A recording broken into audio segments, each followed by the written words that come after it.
All right, it's 6 o'clock. I'd like to call this meeting to order. Kelly, would you call the roll? Michael DeVito. Here. Christian Costa. Here. Bethany Evans. Here. Alex Brados. Here. Cole Regnery. Nathaniel Russell Jr. Here. Alan Zantu. Present. A quorum is present. All right, would you all rise for the Pledge of Allegiance?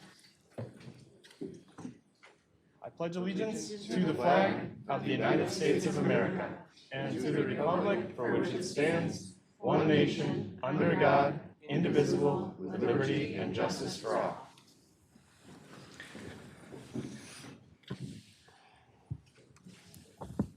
Good evening, and welcome to tonight's meeting of the Sycamore Board of Education. As a public body, we conduct our business in public, our agendas are posted in advance, our meetings are open to all, and our minutes are maintained as a permanent public record of our actions. As a reminder, this board governs by policy aligned with state law. These policies are not just guidelines, they are legal and ethical obligations that uphold accountability and consistent leadership. When policies no longer meet the district's needs, it is our responsibility to amend them within the bounds of the law to better serve our community. The board votes only as a collective body in a duly convened public meeting with a quorum present. While we take formal action only in open session, much of the district's routine day-to-day work is entrusted to our administration through board policy. Adherence to these established policies protects the district from risk and ensures our decisions are fair, lawful, and aligned with our strategic goals. To that end, we hold regular monthly meetings, utilizing special meetings only when waiting for a regular session would place an increased burden on the district. Part of our elected duty involves handling confidential information that we are legally bound to protect, most frequently regarding personnel, negotiations, and litigation matters. The Illinois Open Meetings Act calls for us to close a portion of a meeting to executive session, specifically to protect individual privacy rights and the district's legal interests. We remain committed to holding our work up to public view, and our board subcommittees are held to this exact same standard. This board welcomes and embraces constructive public feedback as a driver to better ends. We invite you to stay engaged, attend our meetings, sign up for agenda notifications, and bring your best ideas to the table. Our mission is to empower all learners to succeed in their world. This time, I'd like to turn the gavel over for recognition. We have some great recognition to do tonight. Yes, so I have Emily Waller, principal of West Elementary, read our recognition this evening. Thank you. At tonight's Board of Education meeting, we would like to recognize Lori Jacobson, teacher at West Elementary School. It's my honor to nominate Lori for recognition by the Board of Education for her outstanding service and exemplary character that she has demonstrated throughout her career as a teacher in Sycamore. Lori embodies resilience in every sense of the word. Throughout her years of service, she has consistently approached challenges with determination, grace, and unwavering commitment to students and colleagues. Lori is known all over our community for her empathy. She has always made people feel valued, heard, and supported. Whether working with students, families, or colleagues, Lori approaches every interaction with genuine care and compassion. Lori has a unique ability to understand the needs of others and to respond with kindness. Her impact extends far beyond her professional responsibilities because she consistently leads with her heart. Collaboration has been a hallmark of Lori's career. She is a trusted teammate who willingly shares her expertise, supports others, and works tirelessly to build positive relationships. Lori understands that the best outcomes for students come from working together, and she has been instrumental in fostering a culture of teamwork and mutual respect. Everyone at West knows that they can count on her for her guidance, encouragement, and partnership. While we wish the circumstances were different, Lori's legacy within our school district and at West will endure. She has touched countless lives through her resilience, empathy, and collaborative spirit. The example she has set, both as an educator and as a person, will continue to inspire our staff, students, and community for years to come. For these reasons, Lori is most deserving of recognition by the Board of Education. Her contributions to our district and the strength she's demonstrated throughout her career reflect the very best of our profession. Thank you, Lori.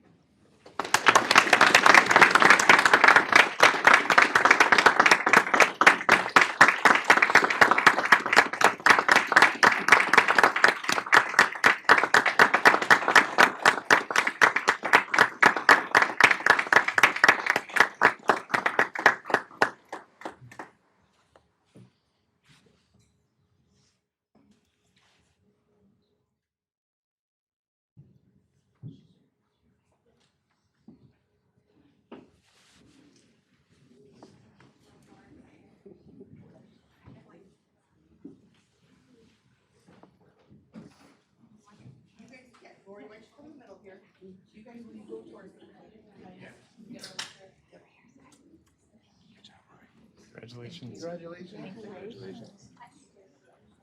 Thank you.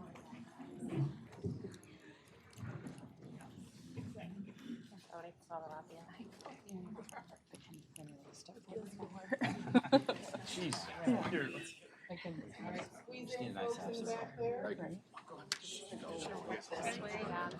I was gonna just do one of these.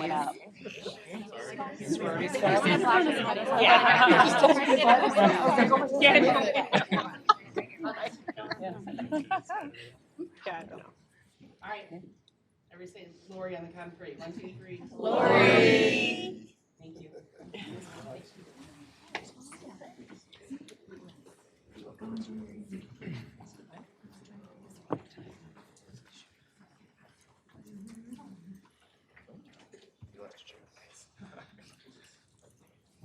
That's, I think, you. Is it you? Thank you.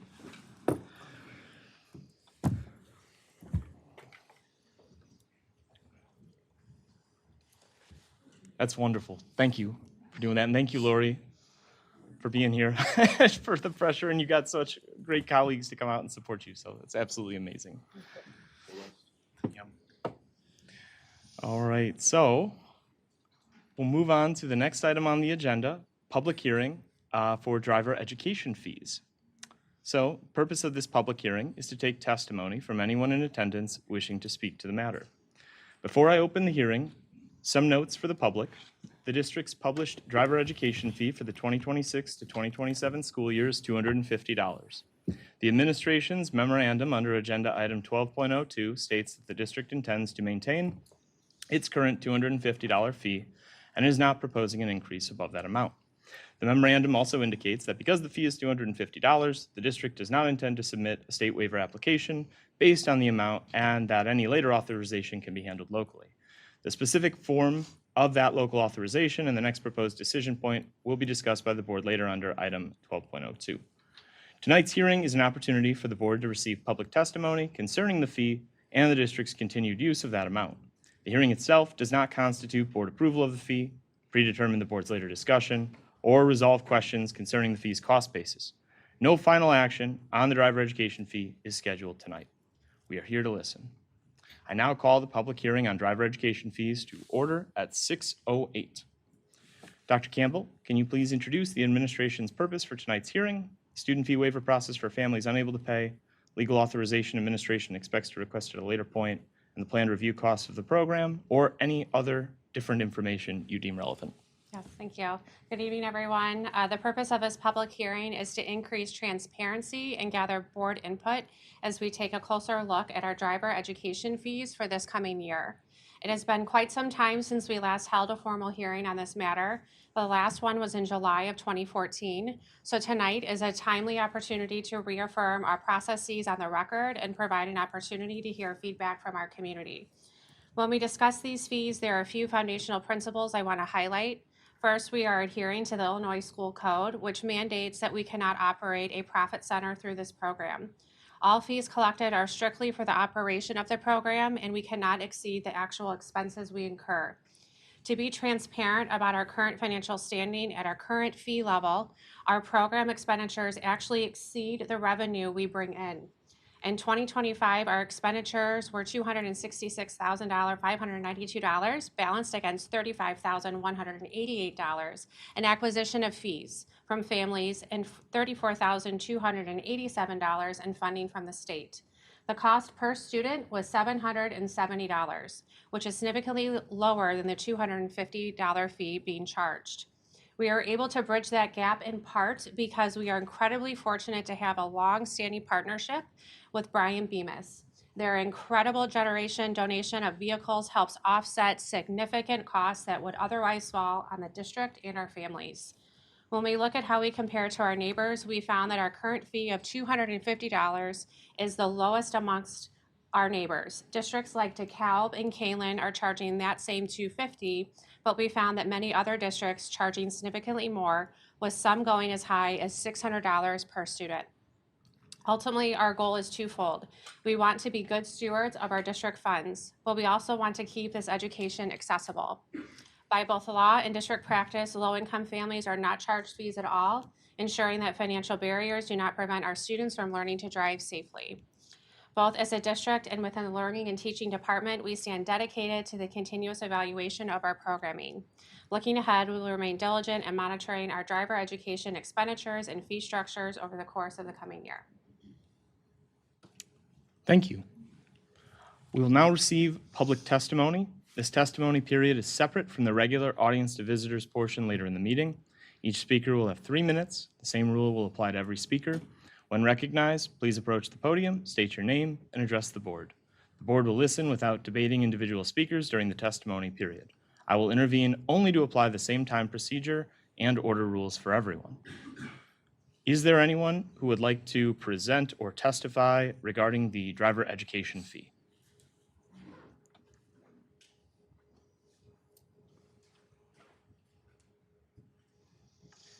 Is there anyone else who wishes to testify regarding the driver education fee?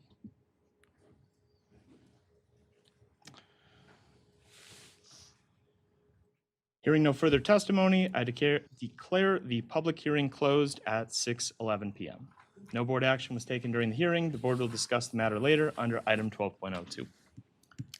The next item on the agenda is the consent agenda.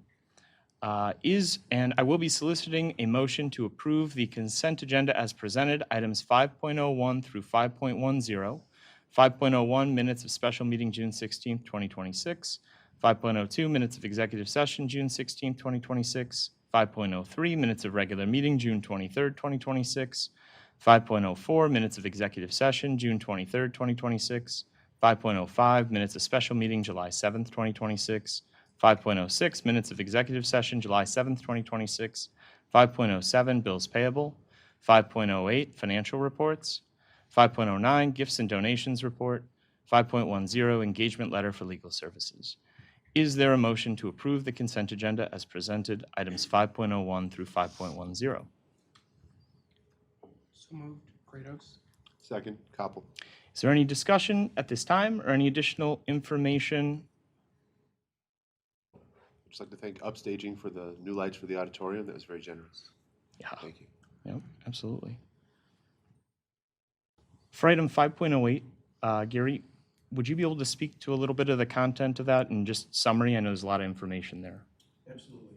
In your financial package for tonight's meeting is a fund balance report as well as an object report by fund, which is something I don't think the board has received in the past. The report reflects a year-end deficit, expenditures exceeding revenue for all funds by $3.8 million. If we look at the operating funds for FY26, which are comprised of the education fund, the operations and maintenance fund, transportation fund, IMRF Social Security, and working cash fund, the deficit is $3.5 million. Those 5 operating funds are what drives the daily operating expenses of the district and are widely used to determine the financial health of the district. The majority of the district's revenue and expenses flow into and out of these 5 funds. Looking closer at what the deficit was comprised of, I did a comparison of budget to actual for all of the objects, including salaries, benefits, purchase services, supplies, capital outlay, other expenses, and non-capital equipment. We overspent our budget by 6.6% for the year-end FY26. In reviewing these budget totals to actuals, it allows us to focus on which object areas to target as the FY27 budget is built and where reductions and adjustments will need to be made in order to present to you a balanced budget. The preliminary budget is scheduled to be approved for display at the August 25th meeting, after which it needs to be on public display for 30 days before being formally adopted at the September board meeting. Even as the preliminary budget is approved for display, it can and will be modified for adjustments to both revenues and expenditures as additional information becomes available as the new school year begins. Gary, will the board be notified of those modifications to the budget? They should, absolutely. Thank you. Are there any other questions or discussion regarding the consent agenda? Thank you, Gary. There was a That's 3.8 million deficit for the year, the previous year that just ended June 30th, right? Correct. One of your board goals, I believe, is to maintain a 20% fund balance. If we looked at the June 30 balances for those 5 operating funds that I ran through, we're at a $14.42 million just a hair under 20%. So even with that large deficit for this concluded year, you're still in that 20%, which really drives the need for a balanced budget for FY27. The entire goal is balanced budget, 20%. Both of those aspects, and the board informed the state that we were projecting a surplus of $90,000, and now we're seeing a deficit of 3.6 million. And the board wasn't aware of this until recently. I think what's really clear is that, or really critical, is that we present a balanced budget and we execute a balanced budget. So it sounds like here we presented a balanced budget, but we did not end the year in that. We ended the year in the red by quite a bit. And looking at the revenue came in pretty close to budget. Yeah, I saw that. So really the deficit occurred in the expense side of the equation. Okay. Well, thanks to Kristen and Gary for drawing this to our attention. Yeah. It's come up under leadership.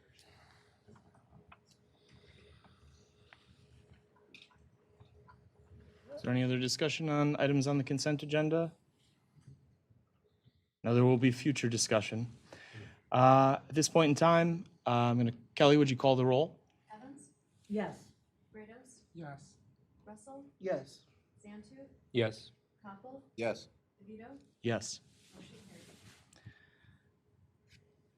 The next item on the agenda is the motion to approve the NIA consent agenda as presented, items 6.01 through 6.05. Item 6.01 is the NIA treasurer's reports. Item 6.02 is the NIA bills payable. Item 6.03 is the NIA personnel report. Item 6.04 is the NIA contract/vendor agreement report. Item 6.05 is the NIA executive board ballot. Is there a motion to approve the NIA consent agenda as presented, items 6.01 through 6.05? So moved. Zantu. Second, Evans. Moved and seconded. Is there any discussion? Seeing no discussion, Kelly, would you call the roll? Grados? Yes. Russell? Yes. Zantu? Yes. Koppel? Yes. Evans? Yes. DeVito? Yes. Motion carried. Our next item on the agenda is audience to visitors. Good evening and welcome to the regular meeting of the Sycamore Community Unit School District 427 Board of Education. Guided by the Board Policy 2230 and the Illinois Open Meetings Act, this is a public business meeting. The 7 of us seated here are your neighbors, volunteers entrusted by you to care for our schools. We are truly grateful you've chosen to spend a portion of your evening with us. To balance participation with the board's agenda, we've reserved up to 30 minutes for public comment. Each speaker is kindly asked to limit remarks to 3 minutes. Unused time may not be transferred to another person. Any extension requires a majority vote of the board. When you are recognized, please approach the podium, state your name, share your thoughts. The board will listen without debate this evening. Questions or concerns, when called for, will be routed through the appropriate administrative channels for follow-up consistent with our chain of command procedures. If you'd like to speak, please raise your hand and wait to be called. Thank you for lending your voice and helping us model effective self-government for our students.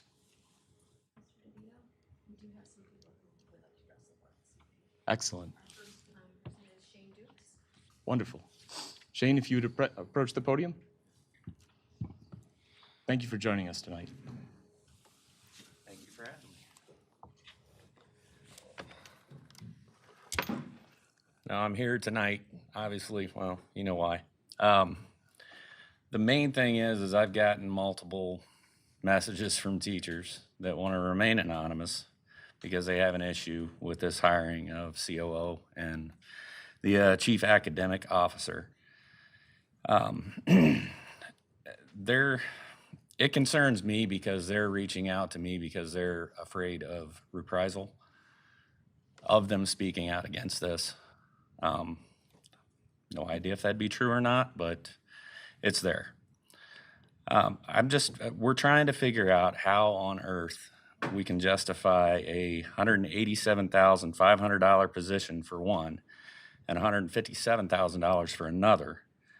You're $4 million last we checked over budget. The positions it was kind of strange that they were set for 1 year, but as like a temporary thing, but they're under a 2-year contract. The main thing the teachers wanted to question was there's a quote, I won't say who said it, but they'll know who. These new positions will benefit students, deliver exemplary schools, and fit within a balanced budget. The question is how is this going to benefit students? It's never been explained. And how's it going to deliver exemplary schools? I'll keep it brief. How about putting the money where it matters with your substitute teachers, janitorial staff? The tech support apparently they can't get paid on teacher work days and when there's no students. And the other one that it kind of popped in my head because I knew it was an issue last year is, have the cameras at the high school been fixed? I've heard they have, but I've also heard that they don't have access to all the cameras, which is kind of odd. I think there's better placement of money than two positions that were already there to begin with. That's all I got. Thanks. Thank you for addressing the board, Shane.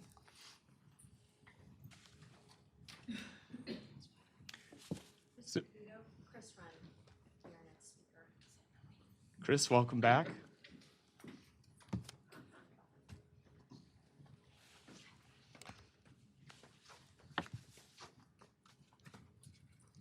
Hello. So I was lucky enough to attend the Sycamore schools. I graduated from the high school. My kids went to Sycamore schools. They graduated from the high school. And when they became students, I loved my school experience and knew that I wanted to be involved. So I got involved. Their school was Southeast. I got involved at Southeast. I never thought I'd leave Central School behind me because it was so embedded in me. But they attended Southeast, and boy, I just went in hook, line, and sinker. And I loved being involved. I got involved in the PTO, all the things that go along with that, fun fair and book fairs and principal celebrations and teacher celebrations.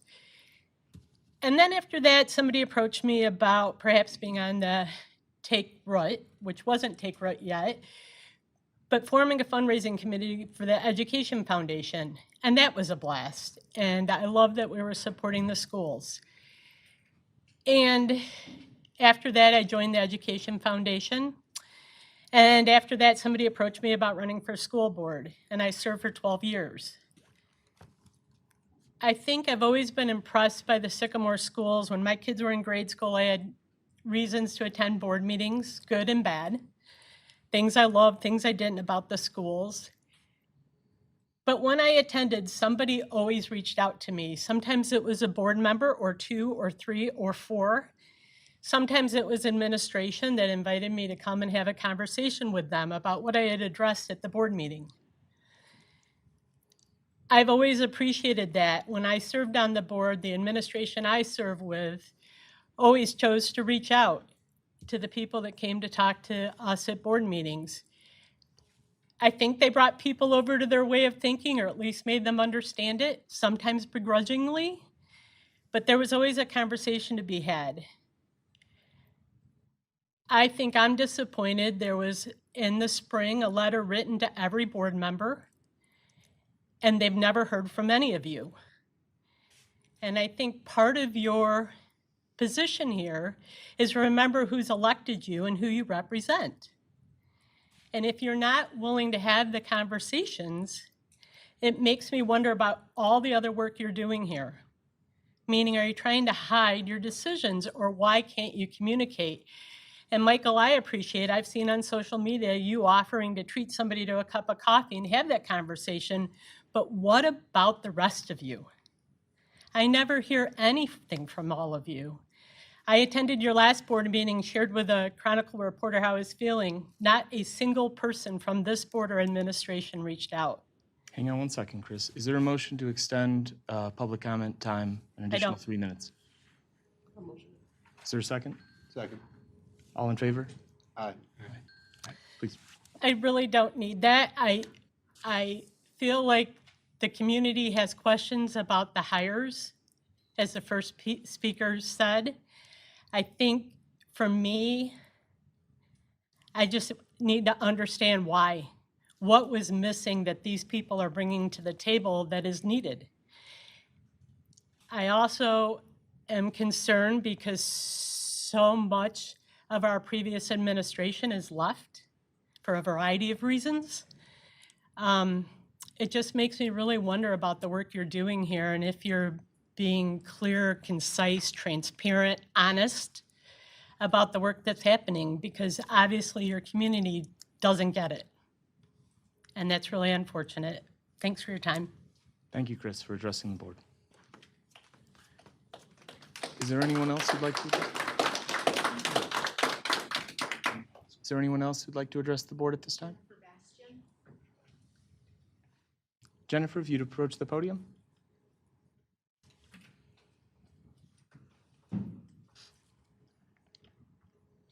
Since YouTube is not reliable, I have my own methods as per school policy, board policy. Thank you, Jennifer, for being here. You ready? Come on up. I have someone to record me to make sure that this is documented. Since I was interrupted last time and there was no recording of my first comments back in May. The only one, by the way, that in the last 5 years that was not posted. I didn't realize you started the time. My name is Jennifer Bastian. I am a parent and a substitute for District 427. I have been a community member for over 15 years. I'm also a licensed social worker with 25 years of experience with youth. I am concerned about safety of playground equipment at West Elementary School. 2 years ago, there was sharp metal duct tape for months on a climbing ladder. There's also a rusty geodome, which has not been painted despite increased decay over the last 5 years. I understand resources must address pressing matters like staffing, training, and compliance. And in May, I mentioned lack of training for staff, as well as shortages, quoting an October 2025 meeting. I also noted violation of Little Spartan's preschool student manual regarding toilet training requirements for students, which did not inform guardians that adults were in the bathrooms with minors. There was no initial follow-up for my formal grievance violating school board policy. I brought safety concerns to the board, including the fact that I was left alone 3 times at multiple schools without verification of basic training requirements by state mandate. I was even asked to substitute a kindergarten at West by the district staff after I brought these concerns to the administration and to HR's attention. My grievance was minimized and diverted. In June, I shared regarding increases in fighting, bullying at the elementary schools due to inconsistencies in classroom management, as well as inadequate supervision violating DCFS mandates. The ratios. In Little Spartan's preschool alone, at least 2 students, I believe more, went unaccounted for in 1 semester. What is going on, people? I listened to dozens of guardians, numerous staff, and handfuls of substitutes, both current and past. I verified that there is no existence of any basic training requirement for new substitutes at 427. Despite efforts by the district last fall to recruit this role, there is lack of transparency by failing to allow my comments to be even recorded on public record. I understand new measures may have been discussed. However, as an advocate for families in our district, how can we trust that any of these changes will actually be implemented? Hang on 1 second. Is there a motion to approve an extension of public comment for an additional 3 minutes? So moved. Is there a second? Second. Moved and seconded. Any discussion? All in favor? Aye. Any opposed? Please go ahead. Thank you for your time. I understand that this is in the works. We have a new superintendent. But this is my concern for families. How can we trust that this is going to be actually taken seriously? And how can the board justify hiring pricey new administrative roles while neglecting student safety, broken doors, and dangerous equipment at our schools? I have spoke with administration. I have given my ideas. That doesn't mean that it's going to go anywhere. Why was I not recorded? Why was that meeting not put online? Why was I the one that happened to be interrupted and they couldn't find there's no record of, it's missing footage. It's as if someone was trying to silence me. I checked the social media. I checked the technology. There was no other problems noted across the country on that night of that meeting. Why was my footage not being able to be recoverable? I don't understand. Help me understand. I expect more from Sycamore.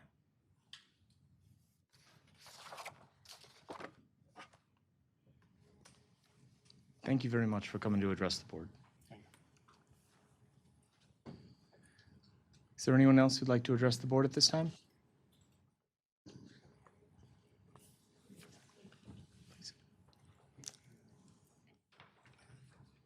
If you'd please state your name and approach the podium. Noe Escamilla, parent and former employee. Hi, Noe. Thanks for being Hey, here. how's it going? 140 days ago. Can anyone tell me what day that was? March 3rd, where 2 assistant superintendents' agreements were renewed. For whatever reason, one is on the agenda tonight for consideration. Our core values in Sycamore that I've personally moved to come to this community, our core values, according to the district, is honesty, people are truthful and sincere, and trustworthiness. Trustworthy people keep promises, full commitments, and abide by agreements. I was here for you a month ago, and I'm going to make the same comments. Nothing has been addressed with the concerns. Someone told me after that board meeting, the answers are in your questions. I still don't have any answers. Our community still don't have any answers. We have a surplus. We have an interim treasurer who's making $1,000 a day. In 20 days, that person is what an aide makes for an entire year starting out at Sycamore. Let that sink in. Are we being financially responsible with the money that we're given, and it's going to get tighter? We're not going to hit that mark only because costs are going up. Fuel costs is going up. Everything else is going up. How are we going to keep that balanced budget? With, again, what was addressed earlier, with more positions that aren't on boots on the ground. Again, only 140 days ago, March 3rd. And here we are. Are we holding on to these core values? At one point, we should say the mission and the core values here. Have we read them? Are we reading these definitions? Are we abiding by them? I'm trusting you. Empathy, respect, citizenship, digital responsibility, collaboration. Collaboration seems to be very far and few in between, because again, no one else has reached out to me as well about comments that I made, besides that one comment at the end about the answers are in the questions. And we still have a lot of questions to be answered. Thank you. Thank you very much for addressing the board.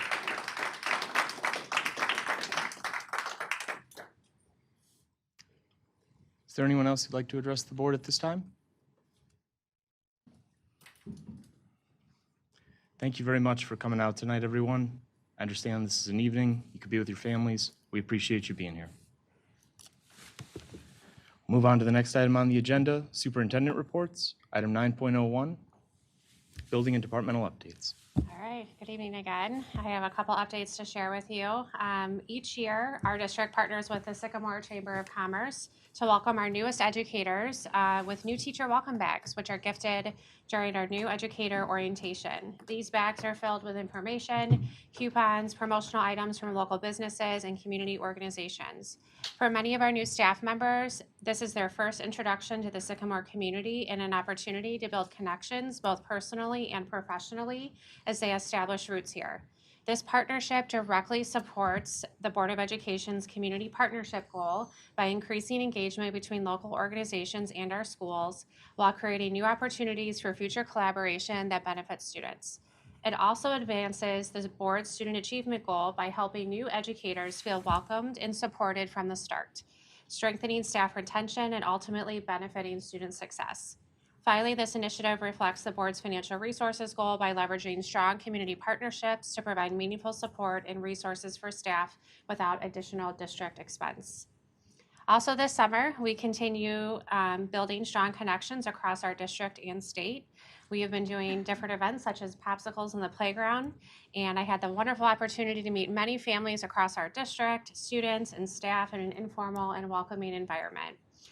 It was a great opportunity to learn from kids and the community what matters most. Also recently, you probably saw in my weekly update, I attended the Illinois Association of School Administrators New Superintendent Conference last week. This professional learning experience provided invaluable insights into statewide best practices, visionary leadership, and strategies to ensure we are effectively supporting our students, staff, and district goals as we kick off the new school year. In addition, within the district, our Human Resource Department has been very busy hosting very successful hiring events this summer, and the response has been overwhelmingly positive. We are seeing strong turnout and genuine enthusiasm from our applicants who are eager to join our school district and serve our community.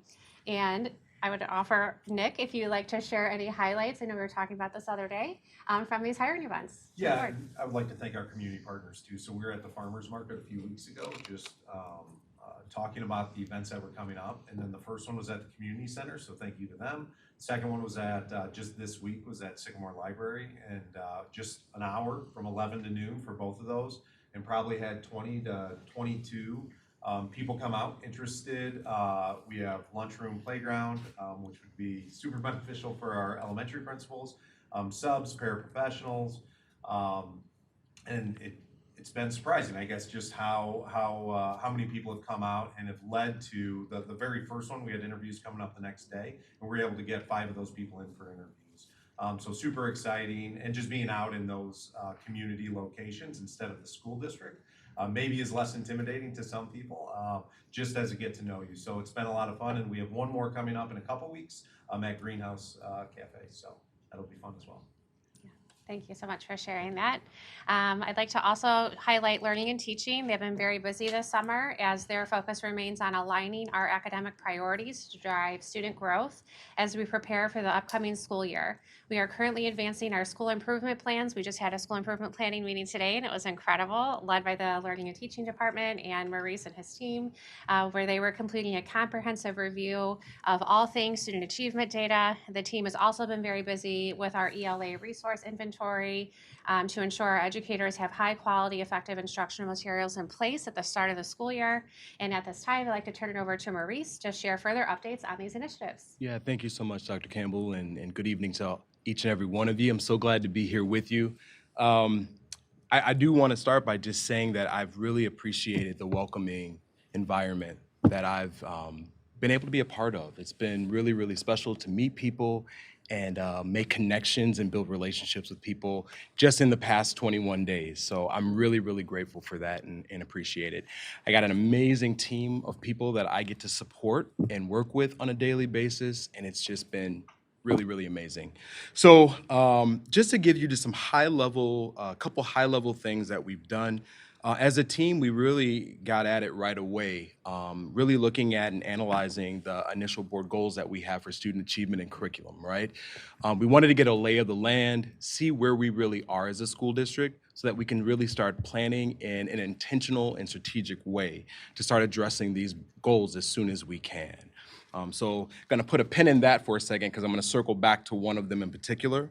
The other thing that I wanted to highlight for you all this evening is that we are also taking a look at our webpage, the public-facing webpage. We want to make sure that we're doing some just transparent, like some standard things that a school district should do in relation to learning and teaching, right? We should have an updated curriculum. We should have updated resources on our page. We got to make sure that our public is aware of some of the mandates that we have to address as a school district. So we're actually taking a look at that so we can get that revamped and up and going. We're hoping that that will happen fairly soon. That should be low-hanging fruit for us to tackle. But the thing that I really wanted to spend a little bit of time chatting with you about this evening is in relation to our school improvement sessions. There are some adjustments being made to our Illinois school report card right now. The last I checked, we're still waiting on the Department of Ed to approve our final plan as a state in regards to the report card. But I do want to make sure that we note as a school district a couple things. In the past, the way that we did school improvement planning, it was based on 8 indicators that the state gave us. The thing that was kind of interesting about those indicators and the way that the state laid them out for us is that ultimately they were all weighted very differently. Well, what that caused schools to do is really focus in on just a couple things because they knew that those things had the greatest weight. So ultimately, things like proficiency, which is important to us, got put on the back burner because the state was acknowledging that growth was worth more than that proficiency. That was the way that we did it for a very long time. The other thing that was kind of problematic about state reporting in the past from a report card standpoint is that ultimately schools had to wait until October to really be able to see how well they did against other schools because it was a rank and file kind of order in regards to our state results. Well, that system is what is getting the overhaul. So now we're looking at a situation, and you'll be able to see it in the memo that I provided to you. There are 6 indicators that are being lifted as the most important things for our school district that will help us be able to know for sure that we're high-quality schools and we're providing a high-quality education to kids. We'll know that because we don't have to wait any longer for the other school districts to get their data to know how well we did. There's a clear rubric now that tells us exactly what our benchmarks are. If we want to be exemplary schools, like here's the benchmark. We know it, there's no surprises. It doesn't necessarily mean that we're going to get there overnight because if a school is a commendable school, it's going to take time to get to that exemplary status. But the fact that we know what the benchmarks are is really, really powerful for us. We've never been in this place before. So we're going to be able to really be intentional and strategic in our school improvement planning to be able to hit those benchmarks as we need to. And then the last thing that I would highlight for you is I'm really hoping that we're able to build a model of school improvement, right? There's a workflow that should happen with our schools and how they do their work. There's a cadence to the work that should happen. And so the last little graphic that you'll see there is kind of us reimagining the workflow for school improvement. We've got a calendar, and we're going to follow that calendar to a cadence of work. And it's going to take us some time to do the teaching of our school leaders and then their school leadership teams and then the teaching staff.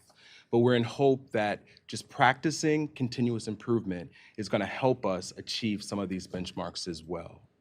So I wanted to take just a little bit of time and highlight those things for you so that you're kind of aware of where we're thinking right now and where things stand with the learning and teaching department. Thanks. Okay, yeah. I thought Oh, yeah, please. I thought the webpage that was created for the assessments and kind of the breakdown that's presented there and what's going to be filled in later on, it's very helpful for like guiding parents. And so I encourage anybody who's watching to go and check out that webpage after it gets filled in. But yeah, we're working on it. Very impressive. Working on it. Thank you. Thank you. Yep, please. All right, to highlight the operations department, we continue our focus areas across finance, facilities, and overall district operations to ensure our schools are secure, sound, and fully supported to support our learning environments this school year. At this time, I'd like to turn it over to Jeremy Bell to share his detailed updates. Maurice, I want to echo kind of what you said about the welcome. Thank you for, welcoming with open arms. Our staff, you all as the board, had some opportunities to meet our building staff, not just our district level staff, and so it's been great. Nothing but kind words to say, and rolling out the red carpet for sure. So that's a huge thank you. Definitely something I was looking forward to in coming to Sycamore. With regards to the operation department, these are things that are all done in support of the education side of the house. And so when we look at things like transportation, Lacey has been working really diligently on what that looks like from a fleet management perspective and how to recycle and get new transportation vehicles as part of the plan, as well as looking at our outsourcing of our special education transportation and trying to find some cost savings there and really be more efficient with the systems that we're utilizing. In terms of technology, our Wi-Fi or wireless access points is a major project that's underway. There was some back ordering that needed to be done just to get some of that material in. And so we're still waiting on some of those things, but that process has begun. And so the system should be up and running, should we get all of those things prior to the start of school. If not, Ed has assured me that we can continue to operate and do business as usual, but we will update that infrastructure throughout then the first semester. Device replacement, the department's ordered 600 plus Chromebooks to be able to refresh the existing Chromebooks that are there. We also have Patrick, who's been working diligently on repairing and refurbishing any of the devices that were broken or in need of repair, and so that's currently happening. There was a big win, I feel like, in terms of graphing calculator software rollout. Technology is partnering with learning and teaching to post student fees and distribute licenses for the graphing calculator software during that first week of school. Why is this important? Well, that was following highly successful parent communication push. This is a low-cost option, so $9 per year for families as an alternative to purchasing a high-cost device. So it's really meant to be a practical solution to be able to allow additional access for kids that need to use that level of software and graphing. And so that's an important highlight. Business services, as you heard, we've kind of been trying to close down FY26 as we prepare for FY27. And so looking at those year-end financials, there's a preliminary audit. We've had the auditors come in for our internal audit, and so that has begun this week. Direct certification for free and reduced eligible students should have communication was going out this week. And so those are all critical functions of the business service department in order to be able to open schools and hit our compliance measures, right? With that, I think I've covered most of that, except for buildings and grounds. I would say you may have seen our buildings are getting cleaned if you've had an opportunity to be in those spaces. And so they've also been, the B&G department has been working on a facility change request form to kind of streamline process and things like that when requests come in. We've highlighted Incident IQ as our software system to be able to really look at the numbers and understand where the information is needed to put our resources. And so that's working through technology and buildings and grounds. And then lastly, there was, and this is kind of what Scott has identified as just his traditional try to look at cost-saving measures. But there was a phone line audit of our old legacy copper phone lines that were removed unused. We removed those unused phone lines, and it generated some annual savings to the district of about $25,000. So again, maybe that's not a huge number, but it does compound over time, and we were looking for any of those inefficiencies as we continue to kind of engage in that strategic planning process. Thank you. Thank you for the update. I have one more. Yep, please. All right. Regarding our board goals, I'm pleased to share that they are now published on our district website, where we will regularly post progress throughout the year. Throughout August, our team will be actively working on developing a detailed strategic roadmap for each goal area, which we will look forward to presenting to the board in September. In tandem, we are advancing our multi-year strategic planning efforts and are currently finalizing interviews with potential strategic partners. We anticipate bringing our recommended strategic partner forward for board consideration at our August meeting. And that is it for the superintendent and departmental updates. Just a quick comment on the listening tours with the board. I know that was an update you had at a previous meeting.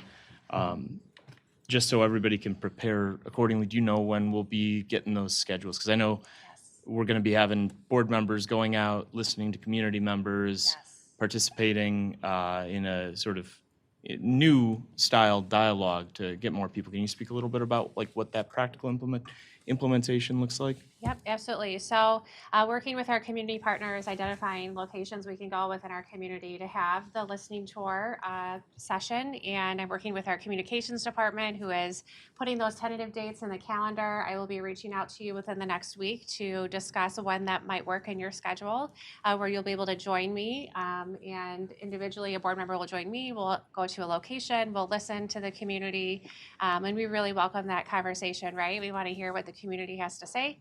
And how we can use that information to really benefit our students overall in our school district. Great. It's exciting. So thanks for sharing. Yeah. All right, so we'll move on to the next set of reports here, board reports.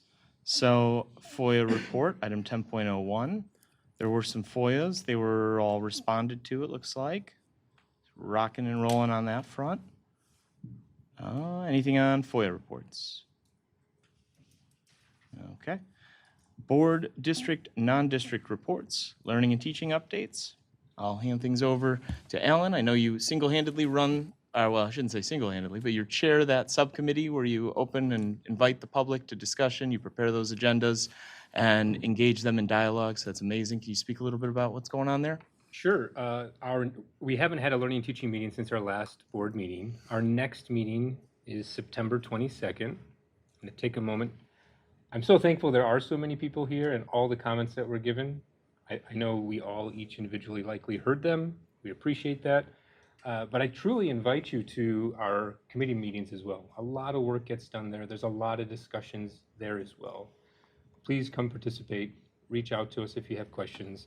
But it's a really great opportunity to participate as you can here at the board meetings, but also at the specific discipline level as well. As Dr. Davis mentioned, some of the key areas that we're going to be really focused on in this next year are our board goals. So curriculum renewal process, we don't have that today. We are just in the process of implementing a new ELA curriculum. We haven't renewed a lot of these curriculums in many cases more than a decade. Or they weren't really formal curriculum. So lots of really great opportunities, a lot of work by the learning and teaching department, as well as teachers and so many staff members in the past few years and will be into this new year as well. And then one thing that I think is really important to exemplify is our goal about exemplary schools and trying to be exemplary schools at all the different schools. That's an aspirational goal. As Dr. Davis had mentioned, one of the really key features here is that the new metric has a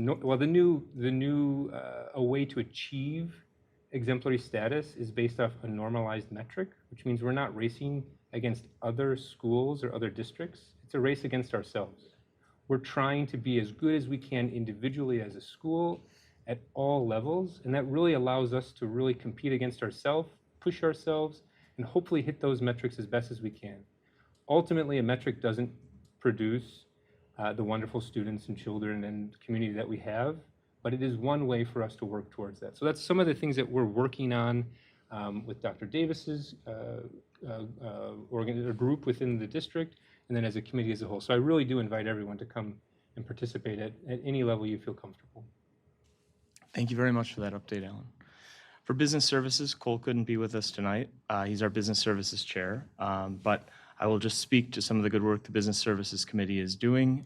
There's a meeting coming up on August 11th where it will again be open to the public. It will be a subcommittee. A lot of good work gets done there, a lot of facilities discussions, All preliminary that ultimately comes back to the board for final action and deliberation. Would invite anybody who's interested in participating in that dialogue and who wants to be a problem solver to show up to a Business Service Committee meeting and see some of the good work that's being done there. That committee is composed of community members, staff, and led by Cole Regnery, a board member, who I know puts in a lot of time and effort to prepare those agendas with district administration and communicate with members of the community and those members on that subcommittee. So thank you to Cole for that work, and just an update on business services. Policy, turn things over to our policy chair, Alex. Sure. Our policy committee will meet on August 24th. We're still fleshing out the agenda. We had a release from press, which is the policy reference subscription service offered through the Association of School. No.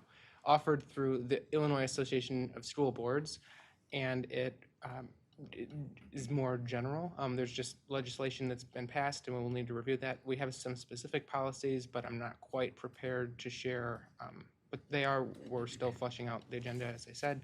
But our main topic at the 24th will be review and maintenance of the committee charter, and also the board handbook and board handbook appendices. That's something that is on the agenda for future. And just to inform the board, that's something that the committee will review because that's tied to policy, and take the recommendations from our closed session evaluation into consideration and try to implement those protocols and agreements into our handbook. And I hope we can present something to you, to the rest of the board, in September. And I understand your policy report to IASB was approved, and you'll be doing a presentation on our policy practices and implementation at the annual conference? Correct. Yeah, I have to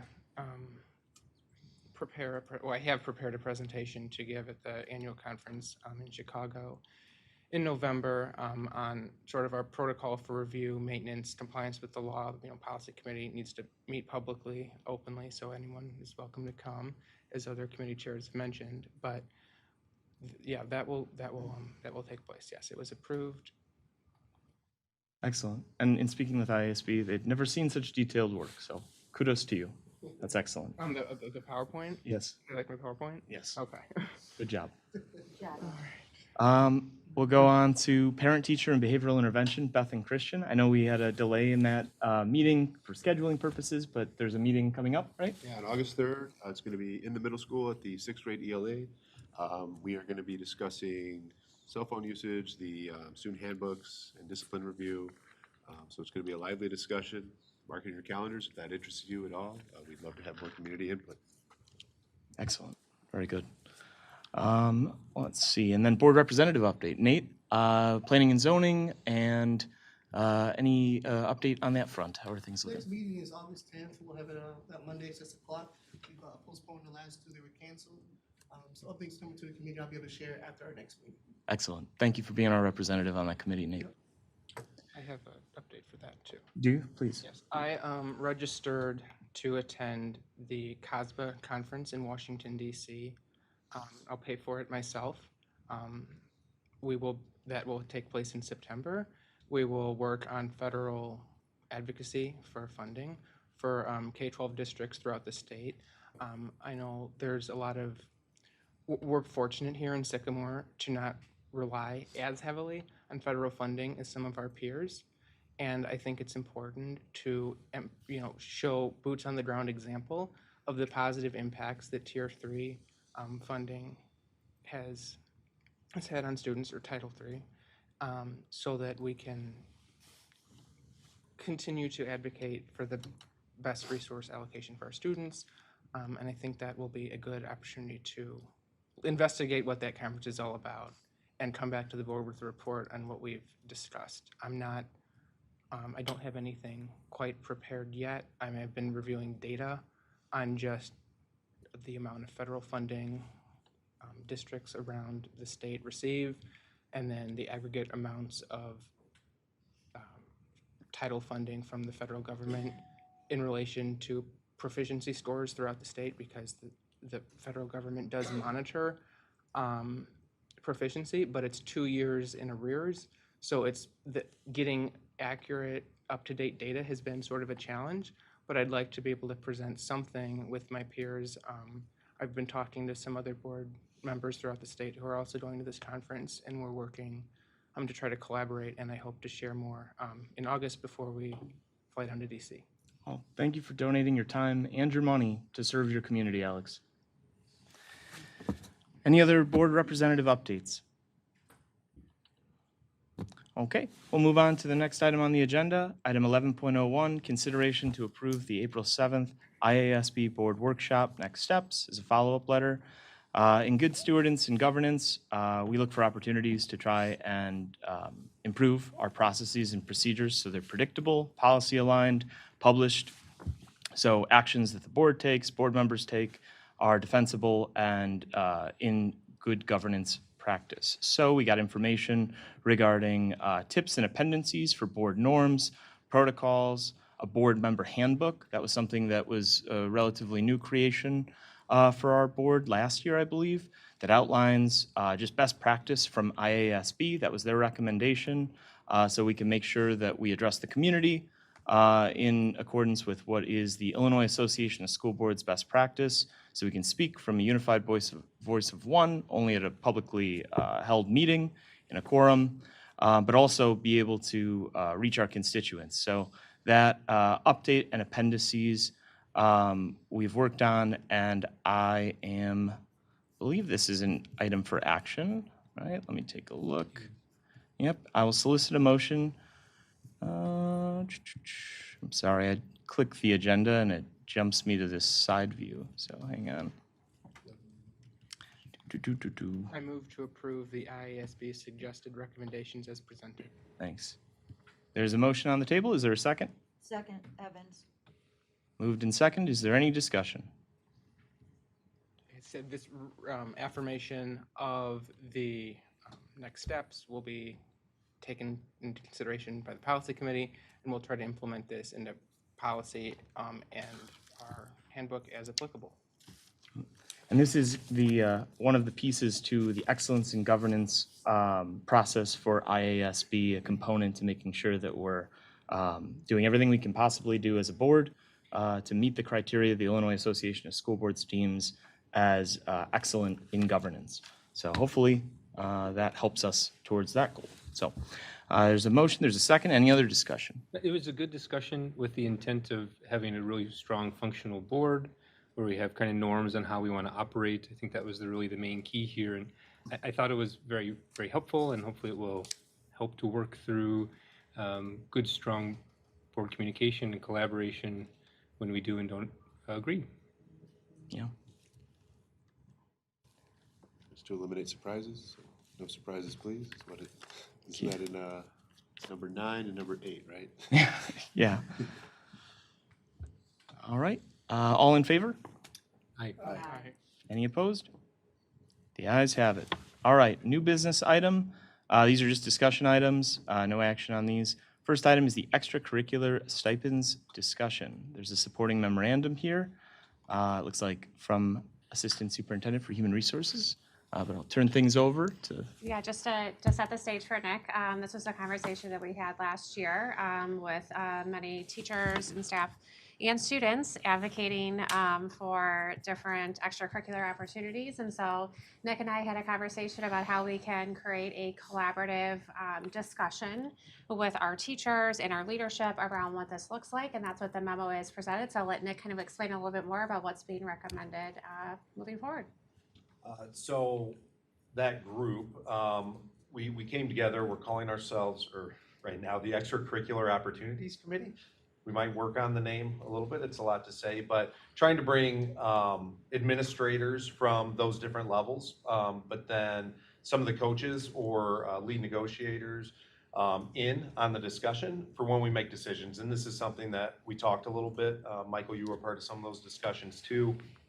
Just formalizing a process of how we make decisions on adding stipends, coaches, programs, and having more people a part of that. So we formed that committee. We had some discussion just about what's out there. What are we hearing? What are the interests?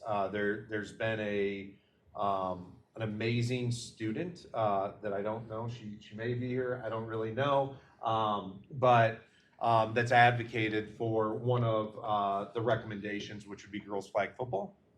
It's one of the, if not the fastest growing sport in Illinois right now, probably nationwide. But there's programs popping up all around Northern Illinois, all around us, and we don't currently have a team. And this student has been playing tackle football and is advocating for starting up this program. And at the lower levels, we have so many female athletes involved in flag football. So that was one of the main focuses of this extracurricular opportunities committee. The memo kind of outlines what that would look like in year one. We, at the same time, or maybe shortly before the student came forward, we had an anonymous donor, large donation, willing to donate to the school to get this up and running and to help support the implementation of that through training, as well as some other grant opportunities that Mr. Carrick has identified. So I outlined what the year one expenses would be, but then also thought it'd be important outside of that anonymous donation and some of the other things, what would year two and beyond look like? So that's outlined in there. Year one, it would really be the stipends, so a head coach and an assistant coach.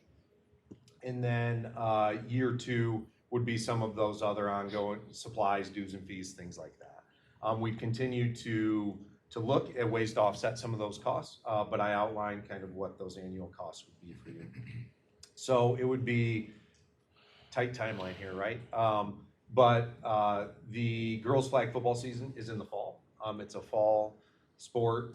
So our recommendation would be to add, if possible, or the approval of girls flag football to get rolling on it. So lots of excitement. And again, I don't know if the student would be okay with me mentioning her name, but she has been amazing, like super proud that that is our product. She's had emails, maybe to the board, I can't remember, but certainly to Dr. Campbell, to myself, advocating for this, but in a completely mature, professional, collaborative way. So she's been great.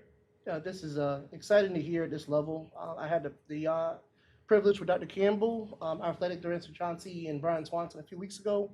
We sat down for a little over an hour and we discussed just where we're at right now in our sports programs at 427. We're doing amazing. Out of 5 stars, we're 5 for 5 to be a small town. I'm super proud to be a part of this. One of my reasons for joining the board was to make sure we're providing all of our children extracurricular activities. And I want to show everyone here tonight that we're doing that plus some. Whether it's the sponsors that we're using to come up with money, whether it's the support from a district level. This is where Nick and his team and myself, Dr. Campbell, are really focusing on that every child has an opportunity to play. I took a night off. I'm on the board for Sycamore Youth Football, for those of you who see me, as a coaching coordinator, this year event coordinator.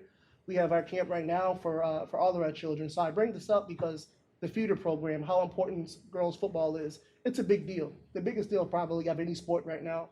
So to see our district that's involved in this, that's great to hear. To also share tomorrow, we actually have Chicago Bears coming out to sponsor our program. That'll also encourage our young ladies, our young girls to get into playing a sport. So just want to encourage everybody that we're doing really well here. Nick, keep that up, and I think we're going to see this happen sooner than later. And I'd like to add to that, piggyback off of Yeah. NIU held a camp yesterday for our program, 250 kids, I think. Yeah. Lots of female athletes. So they brought us into the Cheswick Center and out on Husky Stadium. And it was an amazing event. Their players, their coaches were involved. But great community partnership with them as well. Yeah, this is our second year. Their assistant athletic director I've partnered with, and we got that rolling. And I don't know if the children quite yet see it, but as a parent, I'm psyched to see that we have our youth playing with potentially professional athletes. So we want to be known that in Sycamore, to give our children these opportunities, these memories. So as we encourage to do that, we want to do the same thing as putting that attention in the classroom. But thanks for bringing this up. We're going to get there a lot faster than what people think. How did the stipend amount, like how did that come into play, or that number? How did you guys land on that number? So that was all part of the negotiation process. So then we worked within this extracurricular opportunities committee, worked with them on kind of where it should fall within what came out of negotiation. So we have the different categories, and then we look at what the practice schedule would look like, what the game commitment is, weekend commitment, and try to find like coaches or like activities, and then place them accordingly. So it was a discussion with SEA lead negotiator, a head coaching representative on where we thought it would fit best. Great, thank you. Yep.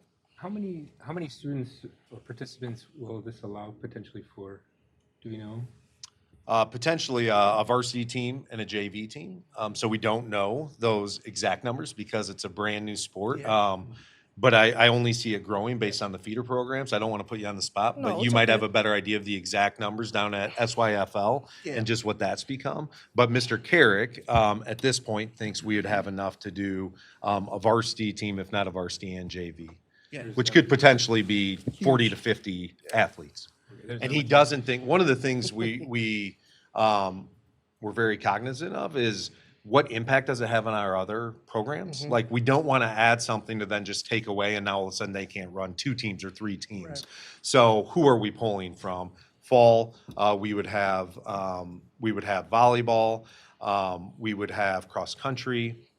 And Mr. Carrick didn't think that we would pull necessarily the same group of athletes. There might be some, but I don't think the club volleyball player is going to come and play flag football over that. So doesn't think it'll harm the other programs we have. Yeah, I'll just back up. That is, the whole purpose of having girls football is one, giving our girls an opportunity. One, if they want to play it, great. If they don't, they have an opportunity. We don't know what our children will exceed at if we don't offer the opportunity in our district. I'll tell you from the feeder program, we work with Coach Stover. He is there everywhere. He was at NIU yesterday. I'm sure he's at North Grove today. He'll be at Sycamore High tomorrow for the Monster, for the Bears being there to sponsor. It's a big deal. We do not cut any of our players on our football team. I envision the same thing for our girls. So if they want to play, the opportunity will be there for them. And I'll say tonight at camp, Mr. Stover's there, but so are all of our Sycamore High School football Yeah, players. yeah. So our kids have had an opportunity to work with NIU football players. Now they have an opportunity to work with high school. I mean, these are the kids they look up to and that they aspire to be. And then tomorrow would be the Bears as well. So at each level, it's a pretty cool thing, pretty great opportunity. Wow, it's incredible. Thank you. As we consider this option, which sounds like really positive, the extracurricular opportunities committee. We're working on it. There's a tongue twister there. Yeah. That's not just athletics, right? That's across the board extracurricular activities. Mm-hmm. And is this one of many to come as far as opportunities for this year, or should we assume that is this an annual thing that you'll bring to the board for consideration? Potentially. Just trying to understand, like, is this? Yeah, are we gonna plan to meet multiple times throughout the year with this, and then have a discussion. Are there more opportunities? Are there not? And then balancing what maybe is coming off the books because it's no longer running, and then what's that mean from a financial implication standpoint? And how can we balance that? So in full transparency, there were more recommendations that came out of that, but not for the fall season. So with some of the changes we've had with Mr. Bell coming in, really wanted to put those ones on hold, have a better idea of the financial landscape and what we're working with before we make additional recommendations. This was one we felt comfortable moving forward with at the time, and is a little more timely. So it'll be something we review on an annual basis. And really those titles that I listed as being a part of it, that was just to kick this thing off because we knew there were already things coming. But at that meeting, we talked about what about music representation? What about the arts? Like, what's that look like? Who could we bring in? Because it's one pool of money, right? And we're all competing, but also wanting to provide opportunities. So to get everyone on board with saying, yeah, we can get behind this. This is what our students need at this time. Another discussion was just surveys, like surveying our students to get an idea from them as well. That would kind of guide these conversations moving forward. What do you need from the board and when? The green light? Are you looking for formal direction or just like a just a general opinion of like, because this stipend position will land on a personnel report for formal approval, right? Absolutely. So you're just looking for direction tonight. Direction that we can move forward so we can start to find coaches so that we can communicate to our athletes, that we can make an announcement to the community that this is going to run, sign up. And I look really forward to, if this is where we land, of sending an email to this amazing student because she's going to do backflips. And yeah, I just need the green light that we can move forward with it.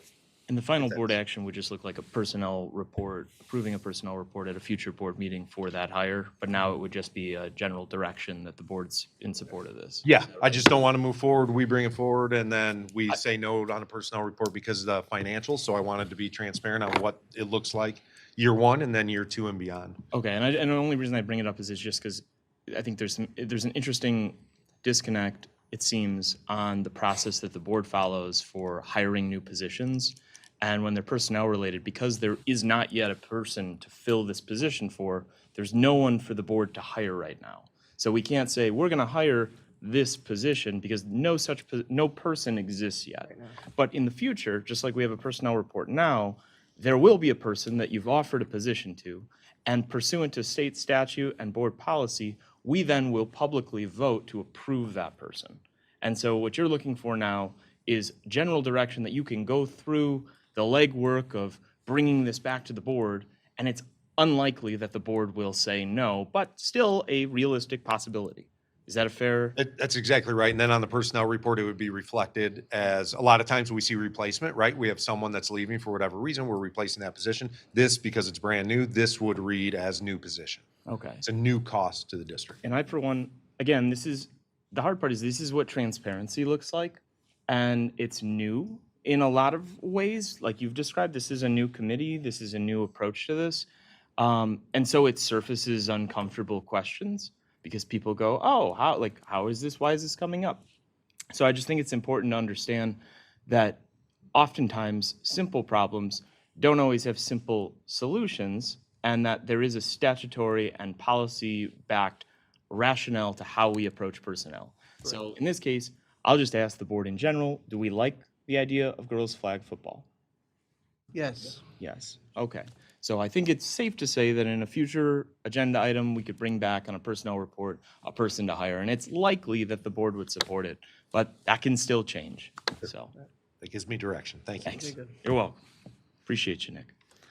Okay, now that that's explained, the driver's education discussion. So driver education waiver discussion, another memo that is probably lays confusing. So I'll turn this over to Dr. Ballantyne to hopefully make some sense of it for us. Yeah, so I think Dr. Campbell spoke to a lot of this when she got us started with the public hearing. This is really just information.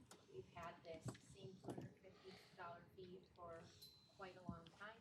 We don't intend to increase it for next year. We're just increasing that transparency. And we will continue to evaluate in the coming year and make sure that that fee is in line with our expenditures and our revenue, including money that comes in from the state as well as from fees. Great. And the last time we did this hearing was what, what was it? When did you say? Put you on the spot. It was over 10 years ago, right? July 2014. Okay, great. So, good stuff.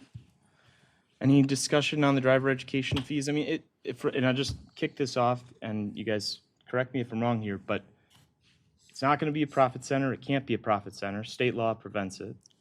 And our objective is to identify the costs associated with running the program so we can have a better line of sight for the community to be able to, basically speak to what we're going to do and how we're going to do it. Okay. And from the soft numbers you gave, the program costs a lot more than what we're charging in a fee, even with the donations. Yes, I do want to draw your attention to the additional resource on the board memo. It's at the very bottom of page 2. Dr. Ballantyne was able nice. to locate where we are actually compared to the entire state. Okay. Yes, so from there you can see what our cost per pupil is, which Dr. Campbell mentioned previously. I believe it's $770 is our cost per pupil. We are charging $250. So just information to have. We care about keeping our costs low for our students, and we also recognize our financial responsibilities. So those are always things to keep balanced.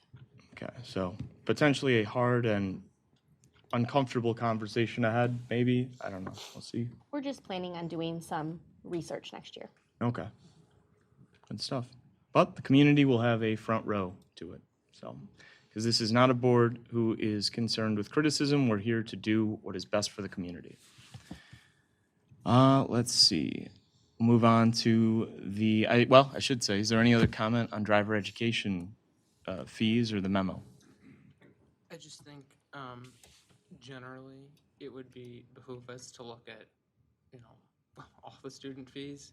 I know driver's ed, there's a hearing process, but just sort of do this sort of research for fees for athletics, for extracurriculars, et cetera, just so we have some line of sight into what optional programs are costing, and then how much revenue we're bringing in to offset that. Just so that just so we have that information. I'm not suggesting we make any changes, but I just don't know if we have updated data on that.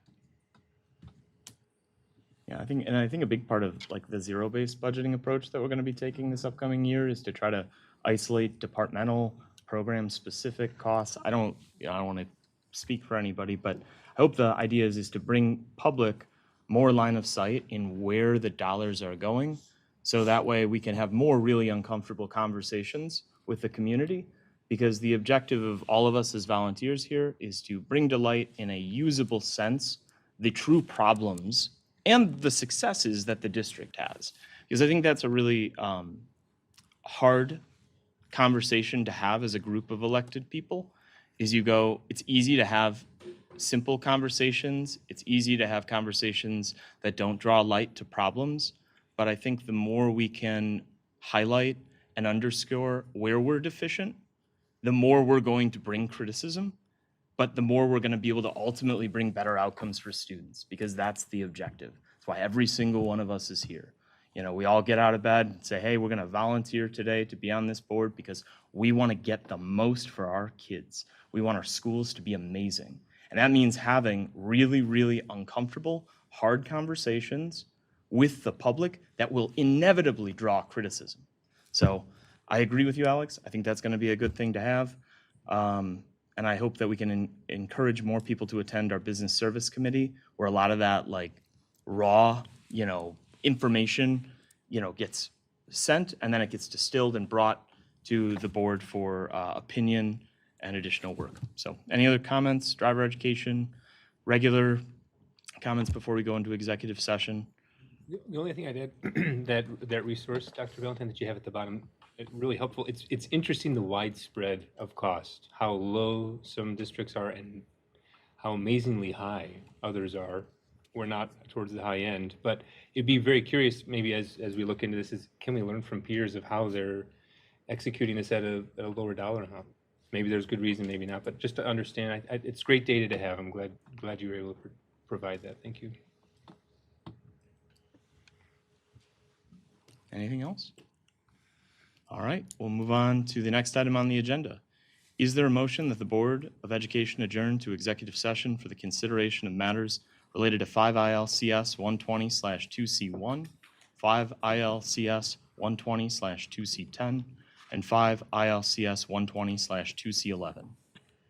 So moved, Grados. Second, Koppel. Is there any discussion? Kelly, would you call the roll? Russell? Yes. Santu? Yes. Koppel? Yes. Evans? Yes. Grados? Yes. Vito? Yes.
Yeah.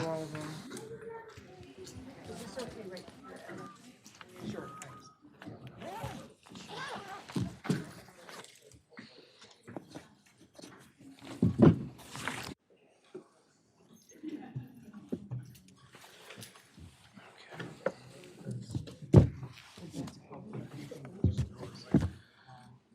All right, you guys want to make sure your mics are turned on? You got your mics? Is that mic good? Mic's good? Mics are live? Are we, we're like running a sound studio here. Are we good to, we're live, we're on air. Okay. I know, locked in. All right, it's 8:37. We are in open session. First item out of executive session is item 14.01, consideration to approve the personnel report. Is there a motion? I move to approve the personnel report as presented. Second, Cobble. Moved and seconded. Any discussion? Looks like some good people. Mr. Ekstrom, I know, yeah. congratulations. Made it to the end of the line. All right. Any other discussion? No? Okay. Kelly, would you call the roll? Evans? Yes. Brados? Yes. Russell? Yes. Samtu? Yes. Koppel? Yes. DeVito? Yes. Motion carried. Next item on the agenda, consideration to approve the Oscar employee contracts. I move to approve the Oscar employee contracts as presented. There's a motion. Is there a second? Second, Russell. Any discussion? Good to see good people. All right. Kelly, would you call the roll? Brados? Yes. Yes. Samtu? Yes. Koppel? Yes. Evans? Yes. DeVito? Yes. Motion carried. All right. Consideration to approve the resignation agreement with Assistant Superintendent for Business Services. Is there any motion? I move to approve the resignation agreement with Nicole Stuckert as presented to the board. So moved, or second, Evans. Any discussion? There's a memo noted. Looked like that was informative, so appreciate you guys putting that together. Any other discussion? Okey doke. Kelly, would you call the roll? Russell? Yes. Samtu? Yes. Koppel? Yes. Evans? Yes. Brados? Yes. DeVito? Yes. Motion carried. All right. Any other items for future agenda or discussion? This meeting stands adjourned. That